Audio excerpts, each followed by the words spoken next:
Hello and welcome back to the Deep Dive. Today we are tackling a subject that, honestly, I think every single person listening has encountered, probably without even realizing it. We are talking about the confident lie. Oh, yeah. The ghost in the machine. Right. You know what I mean? You're Mhm. using a state-of-the-art AI, you ask it a question, and it gives you an answer that sounds so perfect, so authoritative, and yet it is just completely made up. We call them hallucinations. It is basically the Achilles heel of this entire generation of technology. Exactly, hallucinations. It's that moment where the AI generates this very confident but factually incorrect information. And today we are doing a deep dive into a paper that proposes a really fascinating solution to this. It's not about, building a new brain. It's about giving the brain a fact checker. That is a great way to frame it. The paper we're looking at today is titled RRRR. That's Researching and Revising What Language Models Say Using Language Models. It is a collaborative effort from researchers at Carnegie Mellon, Google Research, and UC Irvine. RARR. R-A-R. It sounds like a dinosaur or maybe a pirate or something, but it actually stands for Retrofit Attribution, using research and revision. It does have a bit of a bite to it, and frankly, the acronym captures the aggressive nature of what they are trying to do here. They are trying to wrestle these models into submission when it comes to the truth. You really are. So, before we get into the nuts and bolts, and we are going to get very technical today on the methodology, because that is where the magic really happens. What is the core mission here? What are these researchers actually trying to achieve? The mission is quite specific, and I think it helps to understand the current landscape. Right now, if you want a model to stop lying, the standard advice is usually, well, get more data, or retrain the model entirely. Which is incredibly expensive. Massively expensive, prohibitively so for most people. The goal of this paper is to retrofit attribution onto existing language models without having to retrain them at all. Retrofit. That is the key word there. Exactly. Think of the editing for attribution task. The idea is to take a text that has already been generated by an AI, literally any AI, find evidence for the claims in that text, and then revise the text to match the evidence. While keeping the original style, right? That is the kicker. Yeah. While keeping the original style. You want to fix the facts, but you absolutely have to keep the voice. If the model wrote a poem, you don't want the fact checker to turn it into a dry spreadsheet. Right. Okay, so let's unpack this a bit. Usually when we talk about fixing AI, we talk about retrieval augmented generation, RAGG. That's the big buzzword. You find the data before the AI writes the answer. But RR is doing something completely different. Completely different. In RAGG, you do the homework first, then you write the essay. RR lets the model write the essay first. It lets it be creative, fluent, just doing its thing. Then it fixes the mistakes after. It is strictly a post-processing system. It's the difference between studying before a test and correcting your answers after you've already taken it. Yeah, or to use a professional analogy, it's the difference between a reporter writing a story and a fact checker going through that story with a red pen before it goes to print. The reporter works first. The fact checker works second. I love that analogy. Let's actually stick with that. So we have a roadmap for this deep dive. We are going to look at the problem this methodology solves, the high-level approach. And then we're going to do a serious deep dive into the research stage and the revision stage. We really want to understand exactly how this system works step by step. Sounds like a plan. So let's start with the problem itself. Why do we even need this? Why can't we just train models to stop lying in the first place? Well, there is this massive trust gap. We all know that large language models, LLMs, they excel at reasoning. They are amazing at dialogue. They can mimic style perfectly. But they fail at reliability. Most LLMs simply lack a built-in mechanism to cite their sources. They are predicting the next word, right? They aren't looking up facts in an encyclopedia. Right. But you mentioned our RAG earlier, those retrieval models. Those models do have access to search. Why aren't they the silver bullet? This is a really crucial point the paper makes. Even when models have access to search, they don't always use it correctly. The paper highlights that retrieval-augmented models sometimes just ignore the retrieved data entirely. Or worse, they find the correct data and then contradict it in their generated answer. That is so frustrating to think about. It finds the right answer and then just ignores it. Yeah. It's like a student who brings a cheat sheet to the exam and still decides to just guess. It happens way more often than you'd think. Sometimes ignoring the retrieval actually makes the model more robust to bad search results during training, so it's kind of a feature, not a bug, in the original design. But for you, the user, it means you can't trust the output.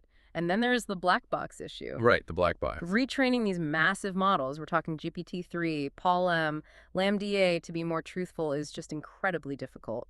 Because once those internal weights are set, they are set.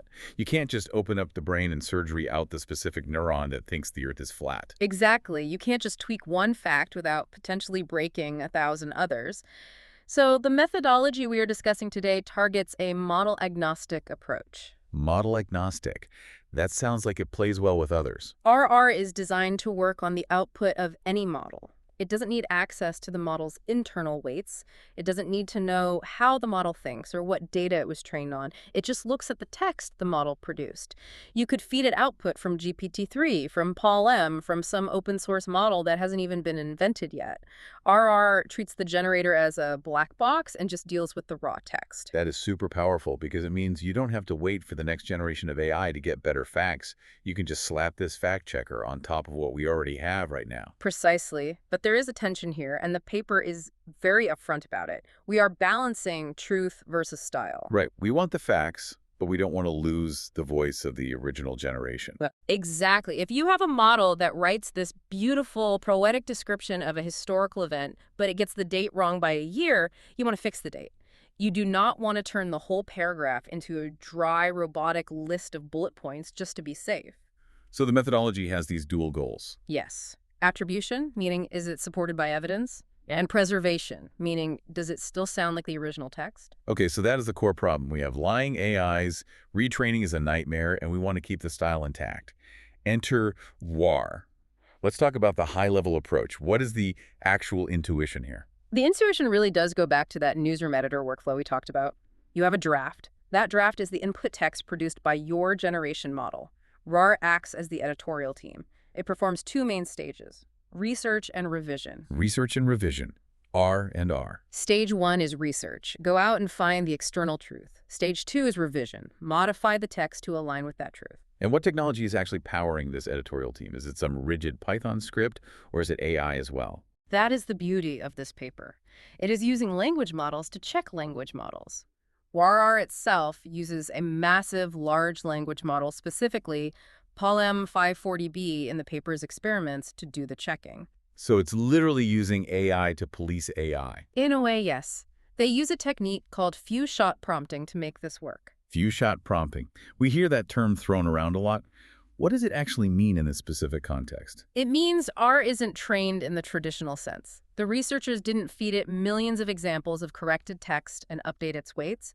Instead, they give the model a prompt, a set of plain text instructions that includes just a handful of examples. So it's a few shots. Exactly. The prompt says something like, here is a sentence and here is how you research it. Or here is a sentence, here is the evidence we found, and here is how you edit it. And the model just learns the pattern instantly from that. It picks up the pattern from those few examples and applies it to new data immediately. It is remarkably flexible. It allows the researchers to tweak the instructions on the fly without having to burn through millions of dollars of GPU time to retrain the brain. Okay, so we have the overview. We have an AI editor that uses few-shot prompting to research and revise. Now, I want to get into the weeds. I really want to walk through the methodology step by step. Let's start with the research stage. Step 1 is query generation. Right. So imagine you have a dense paragraph of text. Say it's about biology or ancient history. You cannot just copy and paste that entire paragraph into the Google search bar. Right, because search engines don't work that way. You just get garbage results back. Exactly. You have to break it down. You have to translate the paragraph into actual search terms. So the authors developed a step called comprehensive question generation, CQGen for short. The model looks at the input text and generates a specific list of search queries to verify the claims. Can we use an example here? The paper has a really great one about the nasal cycle. Yes, this is a perfect example to illustrate the process. So let's say the original AI generates a text that says the nasal cycle switches every 45 minutes. Which, I have to say, sounds very specific and scientific. I would probably just believe that if I read it in an article. It does sound completely plausible. But is it true? RARR looks at that sentence and generates specific search queries. It asks, how often do your nostrils switch? And what is the nasal cycle? And maybe, does your nose switch between nostrils? So it is turning declarative statements into questions. It is acting exactly like a skeptical reader. It sees a claim, switches every 45 minutes, and asks, does it really? It does not assume the text is true. It assumes the text is a hypothesis that needs testing. And the paper mentions something critical here about ensuring coverage. Right, because if you only ask one question, you might miss something important. Or you might just ask the wrong question entirely. So the authors actually sample the model 3 times. Sample 3 times. What does that mean in practice? They basically ask the model to generate questions 3 separate times for the exact same text. Because these models have a bit of randomness or temperature built in, each time you ask, you get slightly different questions. So the first time it might ask, what is the nasal cycle? And the second time it might ask, how long does nasal congestion last? Exactly. Then they take all of those, combine them into one big list, and remove the duplicates. This ensures that absolutely no claim in the paragraph is left uninvestigated. It is like sending 3 different detectives to look at the same crime scene. You are going to get a much more complete picture. That is really smart. Okay, so now you have this big list of questions. Step 2 is evidence retrieval. This is where we actually hit the internet. But wait, the internet is massive. How does it handle that volume of data?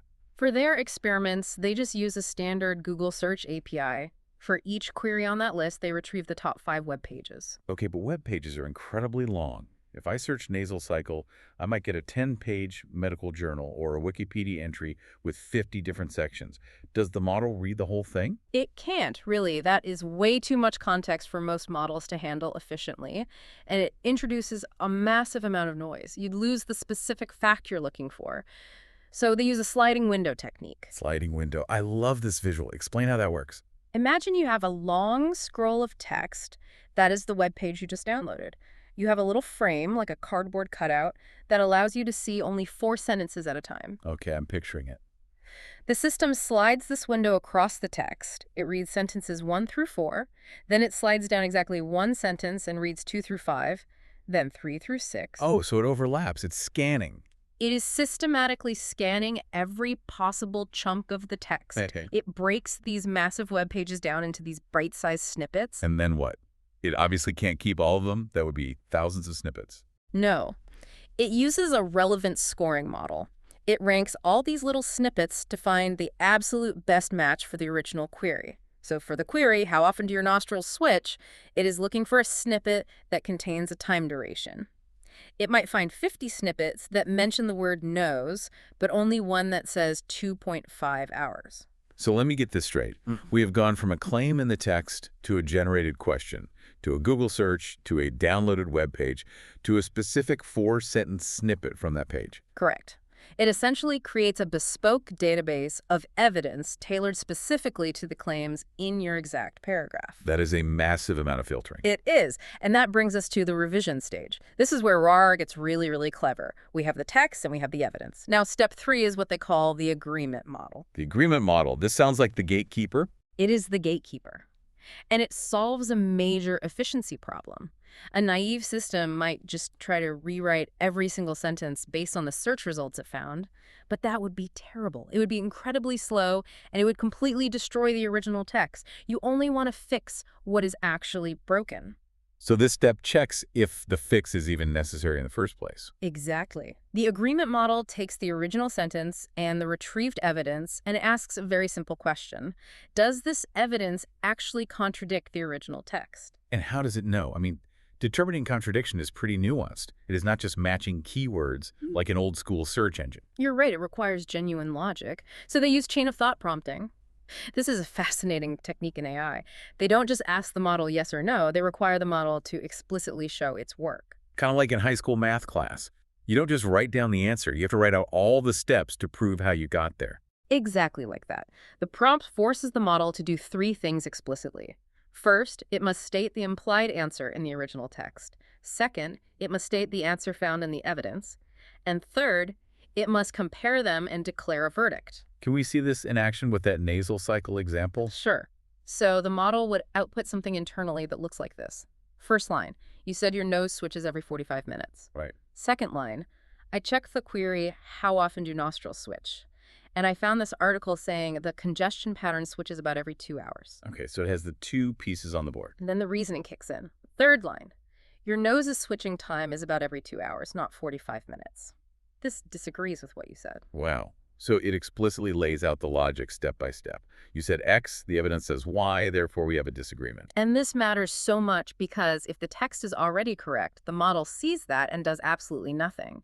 It says, this agrees with what you said, and the text is left alone. This preserves the original flow and prevents unnecessary edits. That is so crucial for that preservation goal we talked about earlier. If it ain't broke, don't fix it. Exactly. It validates the truth before it attempts any kind of surgery on the text. But if it is broke, if there is a disagreement, we move to step 4, the edit model, the fixer. The fixer. So now we have established a definitive disagreement. How does the edit actually happen? The edit model takes the original text, the query, and that contradictory evidence as its input. The prompt instructs the model to fix the unsupported content while, and this is key, preserving the original output as much as possible. So back to our nose example. Right. The original said the nasal cycle switches every 45 minutes. The evidence says the cycle switches every 2 hours. The edit model rewrites the sentence to say every 2 hours, but it keeps the surrounding context exactly the same. So if the original paragraph was talking about mucus buildup and sleep patterns, the edit keeps all of that flavor. Yes, it just surgically swaps the specific time measurement. It minimizes the edit distance. It literally tries to change as few words as possible to achieve factual correctness. It's surgical. It is not rewriting the whole paragraph. It is performing a transplant on the specific fact. That is the ideal outcome, yes. And there's one more detail here to make this work on larger texts. Step 5 is iterative processing. Iterative processing. Yeah. Because a paragraph is rarely just one sentence with one single fact. No, almost never. A paragraph might have 5 different claims scattered throughout it. RARR iterates through the questions and the evidence, updating the text piece by piece until all the retrievals are processed. It fixes the nasal cycle time. Then it moves on to check if the definition of mucus buildup is correct, and so on. It's a loop.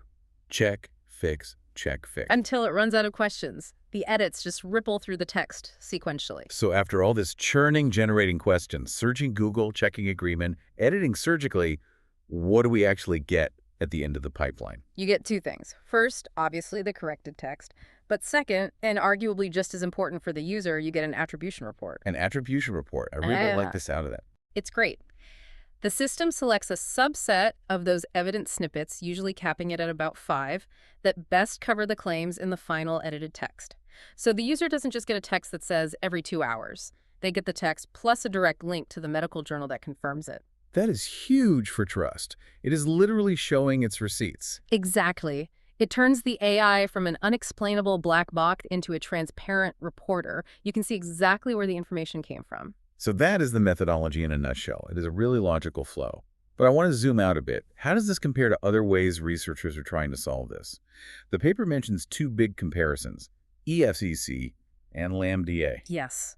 It is really important to contextualize RARR against these baselines. EFEC stands for Evidence-Based Factual Error Correction. It is another approach to editing. And LambDA is Google's dialogue model, which actually has a specific research mode built in. Let's start with EFEC. What is the main difference there? The main difference lies entirely in that preservation metric we've been talking about. EFEC tends to be, well, let's call it over-aggressive. Aggressive how? Like it changes too much. It tends to summarize or just delete too much information. The paper gives a really stark example where the original text was a highly detailed paragraph about a pay commission in India. It listed who headed it, when it was created, exactly when it submitted its report. RARR went in, fixed a couple of the dates, but kept all the details. Like EFE. EFC just deleted half the info and turned the entire paragraph into a single generic sentence. Ouch. So it fixed the error by just deleting the detail entirely. Often, yes. It plays it way too safe. If it can't verify something perfectly, or if it struggles to figure out how to integrate the edits smoothly, it just simplifies everything. It might turn a rich descriptive paragraph into a single sentence just to be safe. You get high truth, sure, but you lose the actual content. That is like curing a headache by cutting off the head. A vivid image, but perfectly accurate. RARR, on the other hand, tries incredibly hard to maintain the structure. And what about LambDA? That is a massive, well-known model. LambDA is fundamentally a dialogue model. So when it tries to edit text, it tends to rewrite the style completely to match its training. It turns declarative formal statements into conversational ones. It starts adding things like, I found out that, or did you know? Oh, so it changes the voice entirely. Exactly. If you are trying to write a formal business report, you do not want your AI editor to suddenly start sounding like a chatty buddy you met at a coffee shop. RARR is unique because it balances high attribution, getting the facts right, with high preservation, keeping the original intent and the original structure. It wants to be an invisible editor. Now, we have to look at this critically. No methodology is perfect. What are the assumptions the authors are making here? What is the catch? There are a few important assumptions, and they are worth digging into. The biggest one by far is the trustworthiness of search. Ah, right. We're relying on Google search here. The entire methodology assumes that the top search results from Google are factually correct. Which, I mean, we all know isn't always true. Correct. RARR checks if the text matches the source. It does not check if the source is biased, outdated, or just plain wrong. It is only as good as the internet it searches. So if the internet is flooded with misinformation about a specific topic, RARR will dutifully correct your text to match that misinformation. Exactly. It aligns with the retrieved evidence. It doesn't inherently know truth with a capital T. It just knows what the top 5 search results say. That is a massive distinction. It's an alignment tool, not a truth oracle. Another assumption is about sentence-level claims. The evaluation and the processing largely assume that claims can be cleanly segmented and analyzed at the sentence level. But as we know, sometimes a claim is spread across a whole paragraph, or the context of a previous sentence changes its meaning entirely. Right. Nuance can easily get lost if you chop things up too finely with that sliding window. And finally, there is the one-at-a-time editing assumption. They assume that iterating through edits sequentially won't break the overall coherence of the text. Like, if you change fact A, does it suddenly make fact B make no sense? Precisely.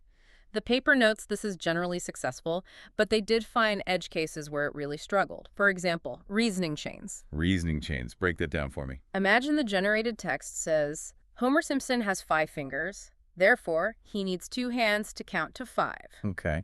RARR goes out and finds evidence that cartoon characters actually have 4 fingers. It edits the first sentence.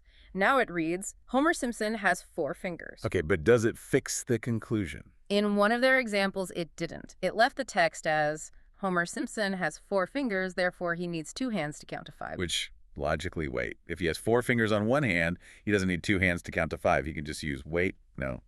Actually, that is a bad example on my part. My math is totally backwards there. Let's flip it around so it makes sense.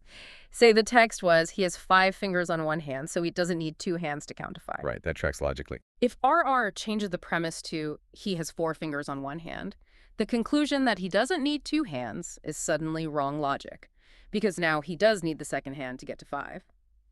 The point is, RR fixes the localized fact, but it doesn't always rerun the logic that depended on that fact later in the paragraph. I see. It fixes the premise but doesn't always update the conclusion. It creates a logical disconnect. Exactly. It is a localized fix, not always a global logical fix. It treats the text as a collection of isolated facts rather than a coherent, interconnected argument. That is a really subtle but incredibly important limitation to keep in mind. So we've covered the method, the comparisons, and the assumptions. Let's talk about the final scorecard. How did they actually evaluate this whole system? They use some really interesting metrics. The big one for truthfulness is the AIS score, AI. attributable to identified sources.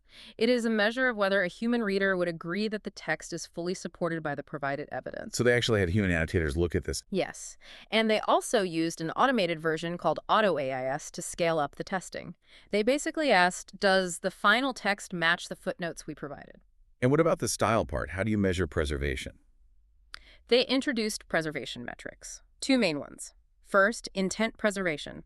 Does the edited text still mean the same thing, broadly speaking, as the original? And second, Levenshtein distance. Levenshtein distance. That sounds very fancy. It's basically a character-level check. It measures exactly how many characters you have to change, insert, or delete to turn string A into string B. If the Levenshtein distance is low, it means the model isn't rewriting words unnecessarily. It's essentially a measure of minimal editing. Correct. It proves that the surgical strike actually worked. And the findings. Did it work? The findings were very strong. RARR significantly improves attribution across the board. It consistently fixes hallucinations, but crucially, it does so with far fewer unnecessary edits than the baselines. Do we have a specific number on that? We do. RARR preserves the original intent over 90% of the time. Oh, wow.